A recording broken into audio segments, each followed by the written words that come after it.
abrimos una nueva edición de Café Financiero con toda la información que necesitas para manejar mejor tu economía. Hoy arrancamos con datos importantísimos para todos aquellos que necesitan dinero para enfrentar un nuevo proyecto o para enfrentar un gasto imprevisto. ¿Cuáles son las tasas de interés de aquellos préstamos personales más convenientes en el mercado? También te prometemos opciones de inversión más atrevidas, más tranquilas. Bueno, eso lo vamos a estar viendo también. Y llegamos a un último bloque con Fausto Espotorno, nuestro economista, que hoy nos viene a explicar cómo está la Argentina y cómo enfrenta esta segunda etapa del año. Quédate con nosotros, todos estos temas y mucho más en el próximo bloque.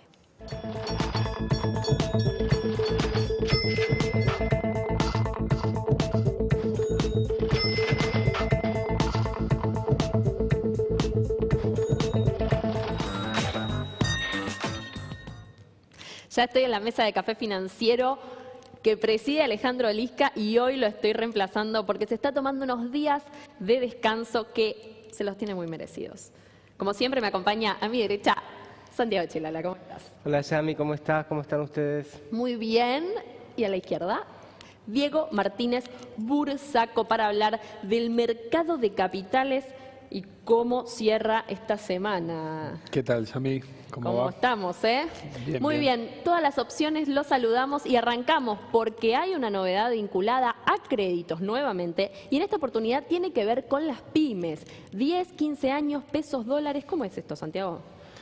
Les cuento, Yami, tiene que ver con la idea del gobierno de matar dos pájaros de un tiro. Por lo menos hasta esta semana en la economía argentina sobraban dólares. No había forma de que el dólar baje. Es decir, que el tipo de cambio suba. Recuerden, el dólar baja, el tipo de cambio suba. Un tipo de cambio demasiado apreciado y que estaba ya generando problemas en las economías regionales. Dólares que sobraban provenientes del endeudamiento externo, que a su vez tenían como objetivo tratar de paliar lo que es el enorme déficit fiscal que todavía tiene el gobierno.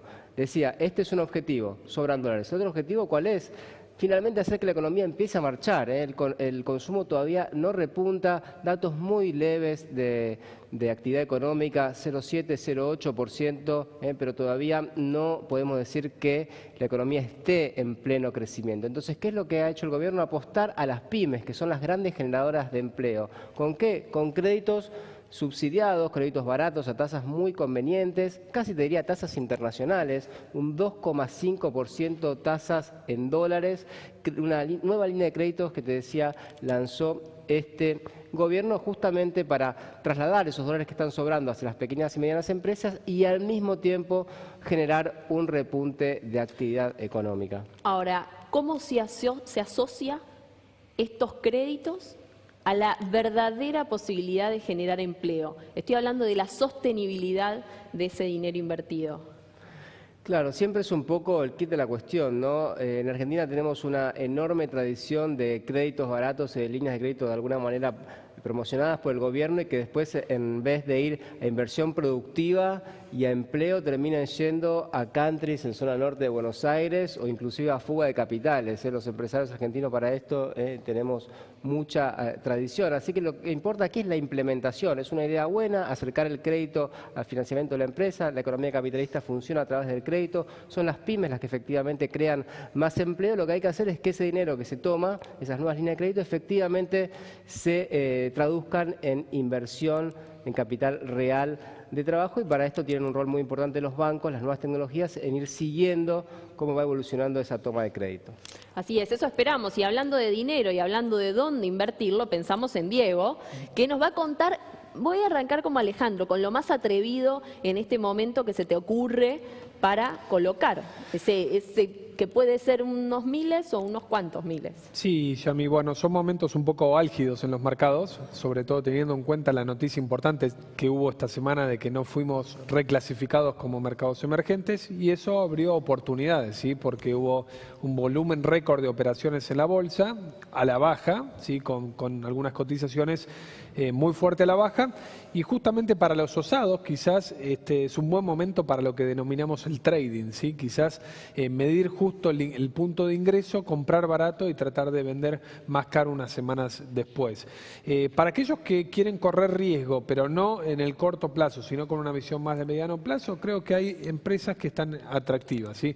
Una de ellas, una de mis favoritas es, por ejemplo, una acción que se llama Transportadora Gas del Sur, que es una empresa que distribuye el gas desde el sur, precisamente del país, hacia el centro, y que tiene, digamos, una perspectiva bastante más favorable por esa señal de precios que viene dando el Ministerio de Energía, ¿sí? Donde corrigió esas distorsiones que hay o que había durante la época kirchnerista y que ahora tienen un negocio mucho más estable, están invirtiendo y siempre está latente ese mega yacimiento vaca muerta, ¿sí? De gas y petróleo no convencional, que son como las joyas de la abuela, que en algún momento nos darán algún resultado, ¿sí?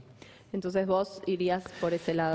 Para aquellos que les gustan las inversiones en acciones, pueden aprovechar esta caída del mercado para tomar ese riesgo y sabiendo que va a haber mucha volatilidad por delante, ¿sí? Ya pasó el tema de los emergentes, ahora vamos al tema de las elecciones parlamentarias. Muy bien, espero la moderada en el próximo bloque. Y hablando nuevamente de dinero, ahora los préstamos personales, aquella posibilidad que nos dan las entidades bancarias, por ejemplo, de contar con ese dinero que nos hace falta. ¿Qué opciones hay, Santiago?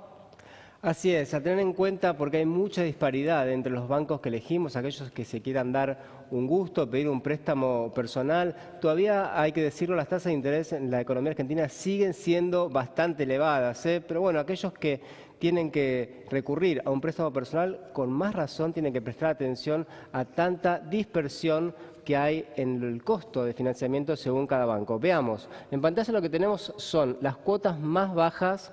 Fíjense, por cada 1.000 pesos, Ciudad 33 pesos, Provincia 41, Nación 42, Santander Río 43 pesos, Ciudad 44, Credicop también 44 pesos, HSBC 45, Credicop 46 pesos, sigue subiendo, Macro 46, Itaú 48, Banco Francés 49 y Galicia 49 pesos siempre por cada 1.000. Si uno quiere ir a 12 meses va a tener una cuota más elevada. Fíjense, Banco Ciudad 100 pesos, Credicop 103, Ciudad 104, al igual que el Banco Provincia. Aquí tenemos tasa fija, Nación decía 105, Credicop y Macro 107 pesos, Galicia 108, esto ya lo vimos, HSBC 108, Francés 111 pesos, Itaú 112, al igual que el Banco Santander Río, la cuota más alta del sistema. Como vemos, hay mucha diferencia entre las tasas de interés de los diferentes bancos, siempre los bancos públicos algo más económicos que los privados. Toda esta información la encuentran, como siempre, en nuestra página de Facebook. Y como siempre, les recomendamos consultar a más de una entidad. Quédate con nosotros, ya regresamos.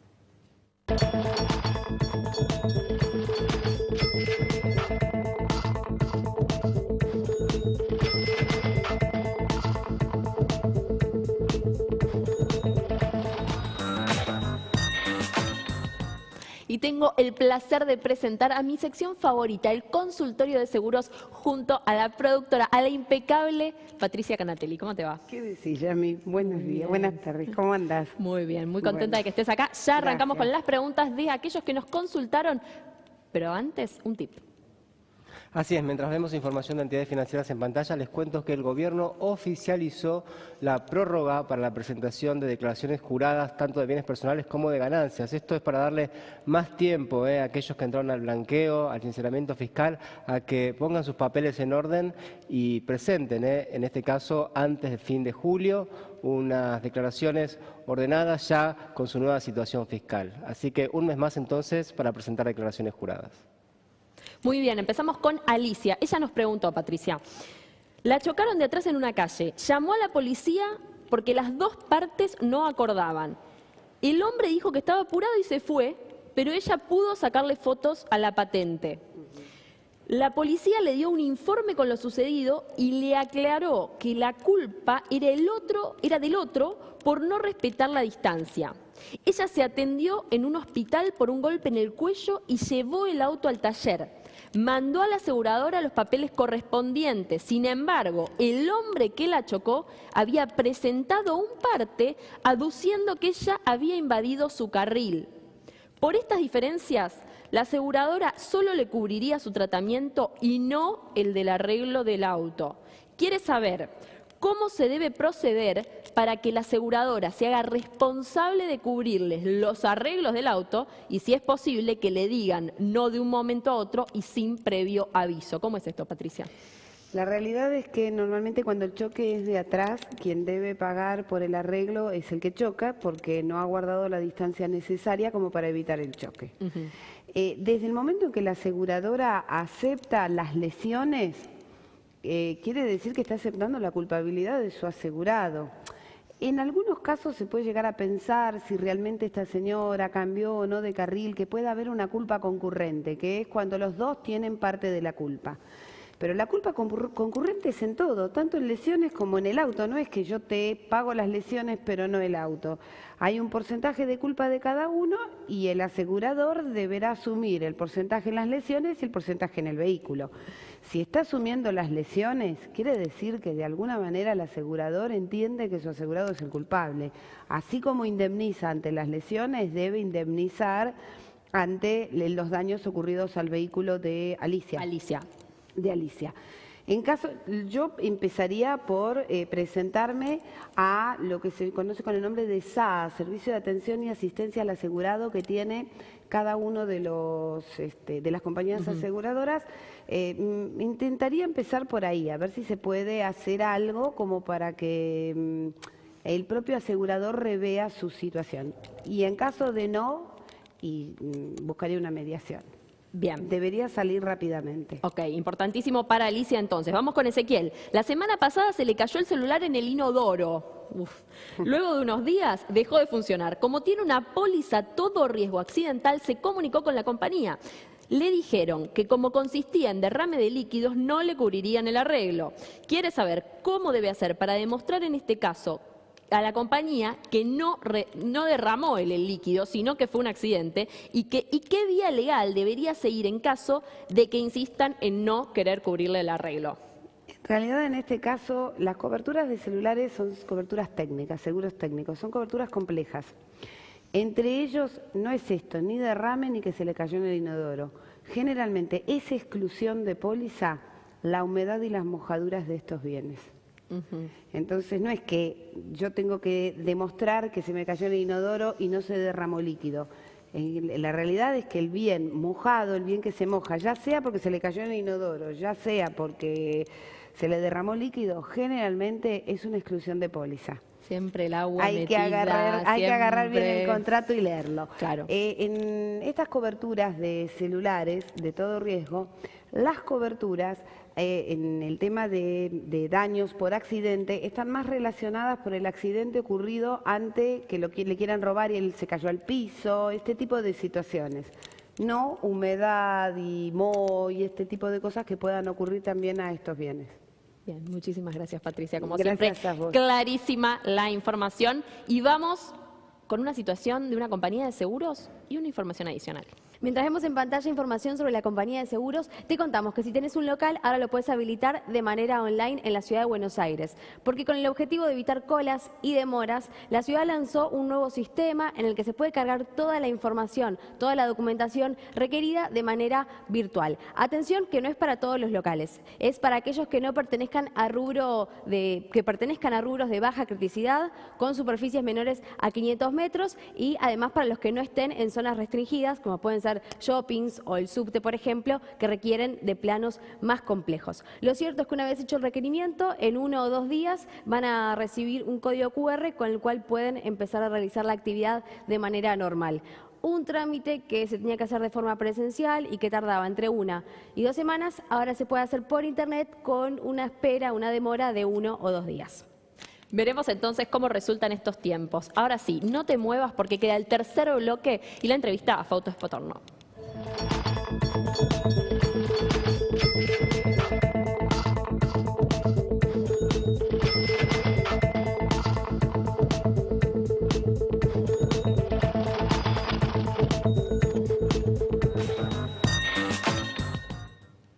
Caída de la bolsa, subida del dólar y muchísimo más. Una semana movida y nos quedamos cortos. Estoy con Fausto Espotorno. Acá estamos. De todo. ¿Qué pasa? Tuviste de todo esta semana. Mira, los mercados pasaron dos cosas. Un bono a 100 años, primero, que fue el domingo a la noche. El domingo a la noche, el lunes salió un bono que nadie esperaba, a 100 años en Argentina, que no sé si se colocaba alguno desde el principio del siglo XX. Rapidísimo, todo muy raro, porque el aviso de prensa fue un tuit del ministro de Finanzas y salió, se ofrecieron 9.500 millones de dólares, salieron 3.000 millones, 2.750 millones de dólares, que es un montón. Igual había quedado el aroma como que ha sido muy rápido, muy raro, digamos. Y al otro día sale la noticia de que Argentina no iba a pasar al rango de mercado emergente, con lo cual uno sospecha de que algún tip le dieron al ministro y dijo, bueno, aceleremos el proceso de salida del bono porque no llegamos, ¿no? ¿Hay un fraude, Fausto, ahí? Si el gobierno sabía de antemano lo que iba a pasar y se apuró para engañar a los inversores que pensaban justamente todo lo contrario, ¿no? Lo que pensábamos todos, que la nota iba a ser positiva. No creo. No, yo creo que el plan de sacar el bono estaba, ya era imparable, se ve.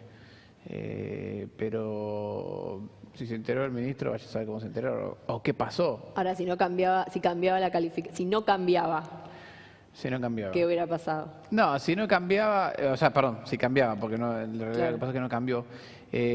Si cambiaba lo MSCI, bueno, nada, yo creo que hubiera sido todo adelante. No sé cómo habrá sido la interna esa. Lo que sí es que lo que pareció raro el lunes, el martes dijimos, si el gobierno se enteró de algo, alguna idea tuvieron, Eso lo explica todo. explica todo, ¿no?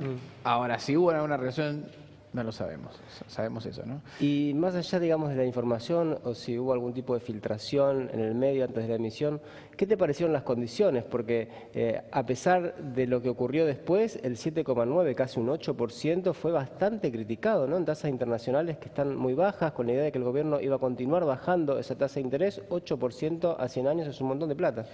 A ver, para mí, 8% de 100 años es un montón de plata, cierto, pero es muy discutible desde el punto de vista técnico. O sea, vas a encontrar opiniones a favor y opiniones en contra. Por eso es que se debatió tanto, porque es muy discutible. ¿A qué me refiero?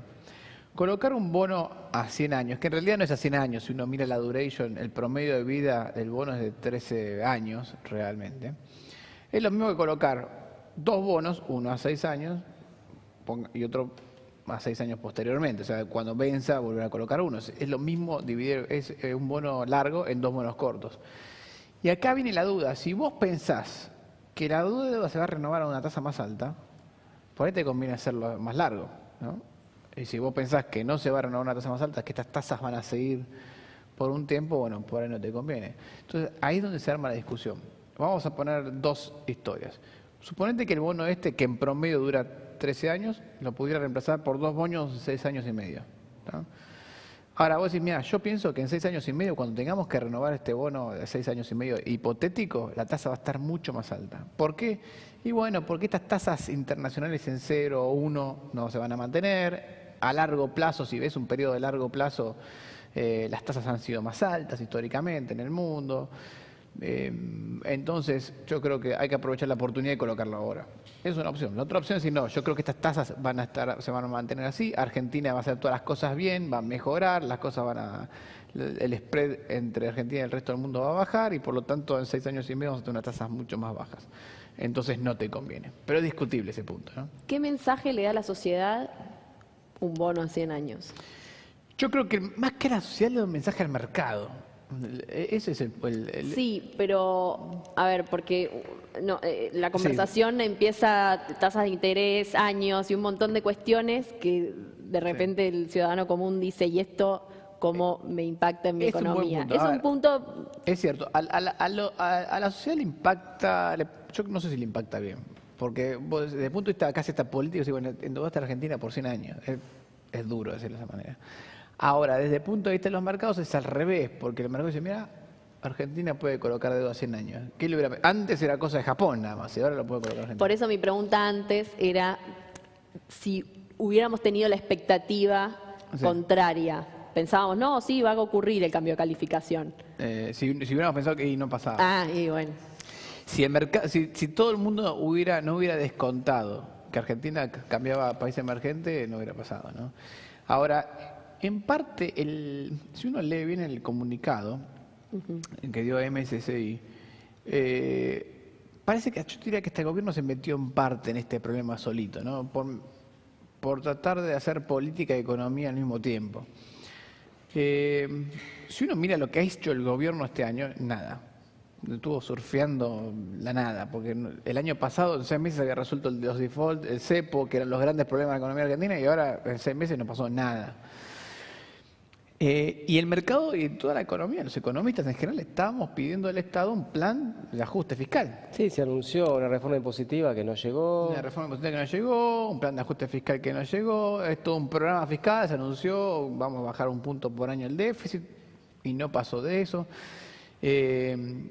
Uno lo entiende el gobierno políticamente porque dice, bueno, si yo anuncio un ajuste fiscal, pierdo las elecciones. Por más que no lo haga, lo pierdo. Y si lo hago, también lo pierdo. En parte por esta estrategia que tuvo el gobierno de política de enfrentarse al kirchnerismo. Ahora, del otro lado, dije, bueno, está bien, no haces el ajuste fiscal. Y te creo, está bien. Si haces el ajuste para las elecciones, bueno, ahora ganan las elecciones. Y después vemos. Que tampoco es seguro que vaya a suceder. Que tampoco es seguro, pero en realidad el comunicado lo que dice, bueno, el gobierno ha hecho muchos cambios, pero esto podría ser reversible. Reversible significa que perdés las elecciones, viene de nuevo el kirchnerismo y esto volvemos marcha atrás. Y en parte ese miedo lo puso el propio gobierno. Esto es como cuando en la época de la Rúa que decía, bueno, acá hay una crisis grande que tenemos que resolver, entonces los mercados te decían, bueno, resolver la crisis y después vengo, digamos. Claro. Ese tipo de mensajes que por ahí para el lado político sirven, para el mercado no sirve tanto. Y yo creo que es lo que te pasó. Fue en parte apresurado. Fue parte apresurada, ¿no?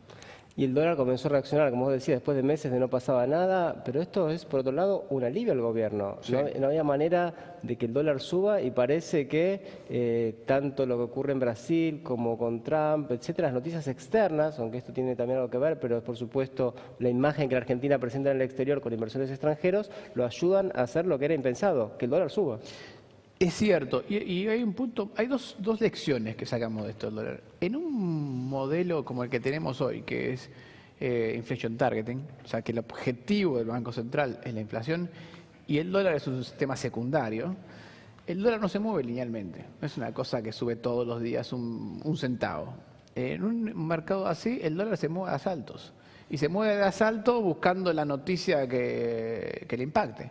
Sabemos que el dólar está barato y muchos en el mercado están esperando a que suba, pero no sube hasta que no haya una noticia que gatille el dato, ¿no? Entonces tuvimos la primera suba el año pasado fue que se perdió medio en la corrección cambiaria, fue el tema de Brasil y Dilma.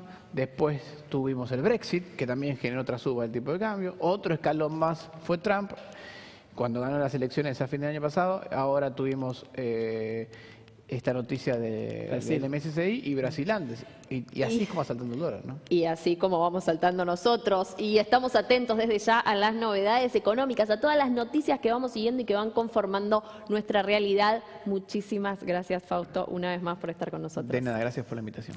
Muy bien. Nos vemos prontito. Gracias por estar ahí.